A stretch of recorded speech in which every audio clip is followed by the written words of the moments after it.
नमस्कार दोस्तों, आज हम एक अद्भुत कथा की यात्रा पर निकलने वाले हैं, जिसमें हमें मिलेगा भगवान गणेश का अनोखा स्वरूप और उनका महत्व। बिल्कुल, यह कहानी हमें सिखाती है कि कैसे भगवान शिव और माता पार्वती के बीच एक छोटे से बालक का जन्म हुआ, जिसने बाद में गणेश का रूप धारण किया। यह सही है। माता पार्वती ने अपने शरीर के उपडन से एक बालक का निर्माण किया और कहा, तुम मेरे पुत्र हो। ये कितनी खास बात है कि उन्होंने अपनी सुरक्षा के लिए इस बालक को बनाया। और वह बालक निडर और अडिग था। जब भगवान शिव लौटे तो उस बालक में उन्हें भीतर जाने से रोक दिया। क्या आपको लगता है कि उस पल में उस बालक की निडरता ने भगवान शिव को कितना प्रभावित किया होगा?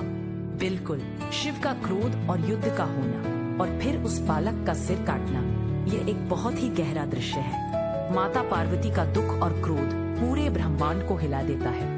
यहाँ पर भगवान शिव की गलती से हमें यह सीख मिलती है कि कभी कभी हमारी प्रतिक्रियाएं हमें भारी नुकसान पहुँचा सकती है। और फिर भगवान शिव ने उस बालक को पुनर्जीवित किया। ये पल हमें यह सिखाता है कि हमेशा एक नया मौका होता है, चाहे स्थिति कितनी भी गंभीर क्यों न हो। सही कहा आपने। गणेश को वरदान देकर यह बताया गया कि हर शुभ कार्य से पहले उनकी पूजा की जाएगी। यह कितना महत्वपूर्ण है कि वे विघ्नहर्ता कहलाए। और गणेश की महानता केवल उनके शक्ति में नहीं, बल्कि उनके विनम्रता में भी है। जब महर्षि वेदव्यास ने महाभारत का लेखन शुरू किया, तो गणेश ने अपने दांत से लिखना जारी रखा। यह त्याग और समर्पण हमें यह सिखाता है कि महान कार्य के लिए महान बलिदान करना पड़ता है। भगवान गणेश करुणा के देवता भी हैं। उनका मूषक वाहन हमें यह बताता है कि सच्ची शक्ति वही है जो छोटे से छोटे को भी साथ लेकर चले। सही कहा आपने।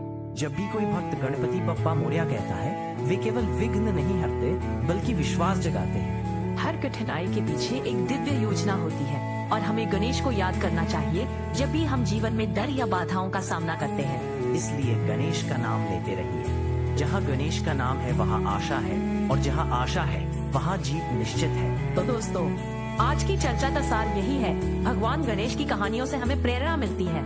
धन्यवाद दोस्तों। हमें उम्मीद है कि आप इस कहानी से प्रेरित हुए होंगे। अगले एपिसोड में फिर मिलेंगे।